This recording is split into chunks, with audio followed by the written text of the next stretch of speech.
ग्राम भमरा के इस भूखंड भगवान बिरसा मुंडा और बाबा साहब की भूमि पर छायाचित्र के रूप में विराजमान समस्त महापुरुषों का मैं हृदय से श्रद्धापूर्वक अभिनंदन करता हूं, उन्हें प्रणाम करता हूं। आज के इस गरिमामय कार्यक्रम में पधारे हुए समस्त अतिथियों, आदरणीय वाजपेयी जी, हाई स्कूल प्राचार्य भमरा, आदरणीय बड़े भाई सेवानिवृत्त राष्ट्र निर्माता आदरणीय रामनिवास चौधरी जी, आदरणीय रम्मू जी, आदरणीय सत्यपाल जी, आदरणीय विजय सोनी जी, आदरणीय रामलाल जी, विद्या बहन जी और इस कार्यक्रम के संयोजक, इस कार्यक्रम के कर्ता धर्ता सूत्रधार, इस पावन भूमि भमरा ग्राम के सरपंच बड़े भाई आदरणीय नंदलाल जी और आज के इस गरिमामय कार्यक्रम के समस्त आयोजक मंडल को मैं भूरी भूरी धन्यवाद देता हूं, उनकी भूरी भूरी प्रशंसा करता हूं। साथ ही दर्शक दीर्घा में खड़े हुए वार्ड नंबर 15 सिमरिया नगर परिषद के आदरणीय पार्षद सुंदरलाल जी और यहाँ पर उपस्थित सभी माताएं, बहनें, बच्चों और जिन महानुभाव दर्शक दीर्घा में विराजमान लोगों का मैं अपनी सूझ में ज्ञान के कारण जिनका मैं नाम नहीं जानता हूं, जिनसे परिचित नहीं हूं, आदरणीय सीताराम भाई, मैं आप सबको हृदय से प्रणाम करता हूं, आप सबका अभिनंदन करता हूं। साथियों, आज संत शिरोमणि रविदास जी की 649वीं प्रकाश वर्ष है।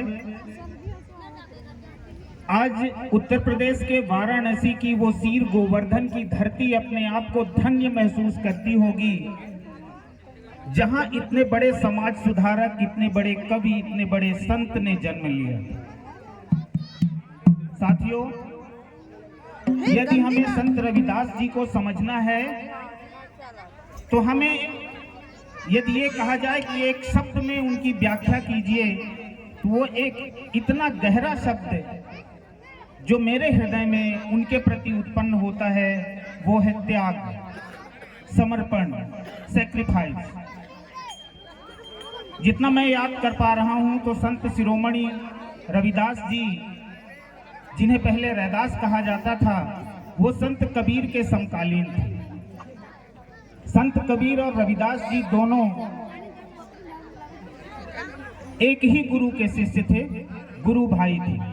और जितना मैं याद कर पा रहा हूं तो उस भक्तिकालीन आंदोलन की महिलाओं की जो अग्रणी पंक्ति में विदुषी महिला थी मीराबाई, वो संत रविदास जी की शिष्या थी, उनकी चेली थी, वो उनको अपना गुरु मानती थी। संत रविदास जी भौतिक रूप से इतिहास के पन्नों में दर्ज है कि भौतिक शरीर से वो सबसे बहुत अधिक लंबे समय तक वो इस धरा पर रहे, इस धरती पर रहे। लगभग 151 साल का उनका जीवन रहा, ऐसा कहा जाता है। जोरदार ताली बजा के स्वागत करें इस बात में। जितना मैं याद कर पा रहा हूं तो 1377 ईस्वी में उनका जन्म हुआ था और 1528 ईस्वी में उनका देहावसान हुआ। उन्होंने अपने संपूर्ण जीवन में सिर्फ एक ही चीज को प्रतिपादित किया, एक ही चीज को समाज के सामने रखा, समानता और त्याग। और वो भी त्याग कितना बड़ा, वो एक साधारण मनुष्य की बात नहीं है, उनका त्याग ही उन्हें ईश्वरत्व तक पहुंचाता है। हम उनके श्री चरणों में माथा नवाते हैं, इसकी वजह उनका व्यक्तित्व के केंद्र में जो त्याग है वो दौर था साथियों, जब दिल्ली का ये मध्यकालीन युग था, जब वो पैदा हुए, चरम पर उनका ज्ञान, उनका प्रकाश पहुंचा। और सल्तनत कालीन दिल्ली में, तब दिल्ली को तुगलकाबाद कहा जाता था और उस समय दिल्ली के तख्त पे जो सुल्तान था, बहुत ताकतवर सुल्तान, लोधी वंश का सिकंदर शाह लोधी।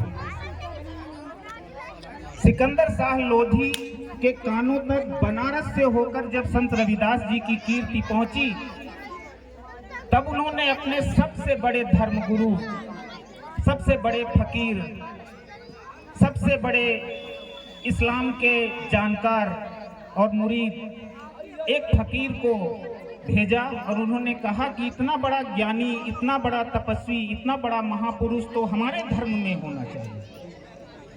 ये बनारस की गंगा के घाट पर क्या कर रहा है?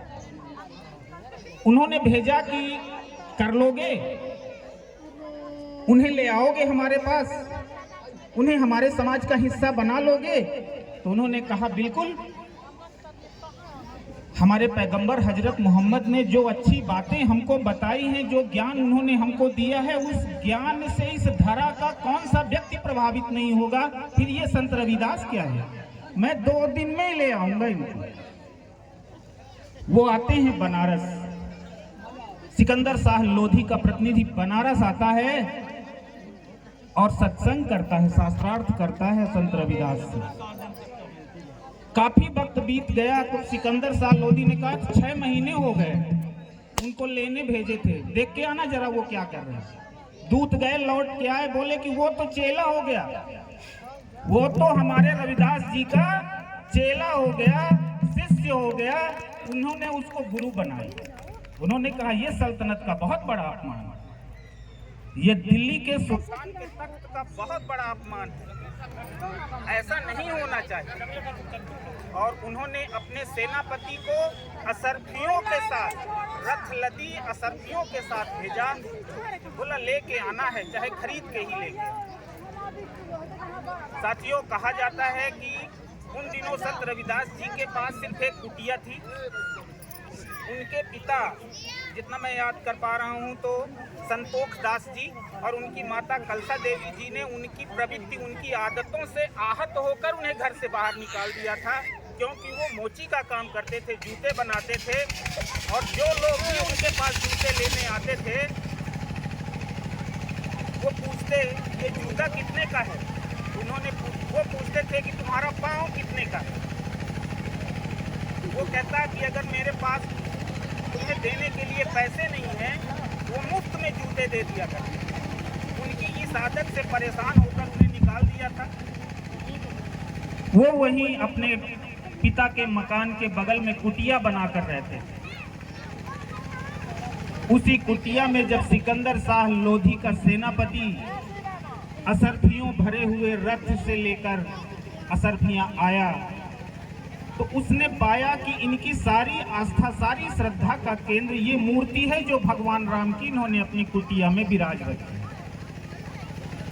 उसने उनकी आस्था का सौदा करना शुरू किया और कहा कि हमारे सुल्तान का आदेश है कि जितनी असरफियां चाहें आप रख लें और ये मूर्ति हमें दें। अब यहाँ से शुरुआत होती है रैदास के संत शिरोमणि रविदास बनने। उन्होंने कहा एकै मोरे राम नाम धन, एकई मोरी आशा, ई धन आई हैं, ई चले जई हैं, ई न चाहे भगत रैदास। रैदास ने असरफियों भरे रथ को ठुकरा दिया और अपनी आस्था, अपने विश्वास, अपनी श्रद्धा को समेटकर समाज के हर वर्ग तक पहुंचाया। ये है संत शिरोमणि रविदास जी जो त्याग और समानता की बात करते हैं। रैदास को संत शिरोमणि रविदास उस युग के महान संत कबीर ने कहा। ये हमारा सौभाग्य है कि हम भी उसी धरती पर रहते हैं जिस धरा पर संत शिरोमणि ने अवतार लिया, संत शिरोमणि जी ने विचरण किया। जिस दिन हम और आप ये चीज हृदय से महसूस करना शुरू कर देंगे कि हम में और आप में कोई विभेद नहीं है, हम में आप में किसी भी तरह का कोई अंतर नहीं है, उस दिन से हमारे अंदर भी संत शिरोमणि जी का ईश्वरत्व आना प्रारंभ हो जाएगा।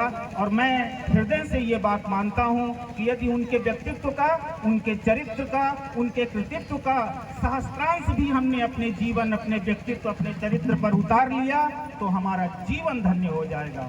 और इसी के साथ बाबा साहब और संत शिरोमणि रविदास जी के श्री चरणों में पुनः एक बार श्रद्धा सुमन अर्पित करते हुए आरडी भाई को बहुत बहुत धन्यवाद देते हुए आप सबको प्रणाम करता हूँ। धन्यवाद। जय हिंद।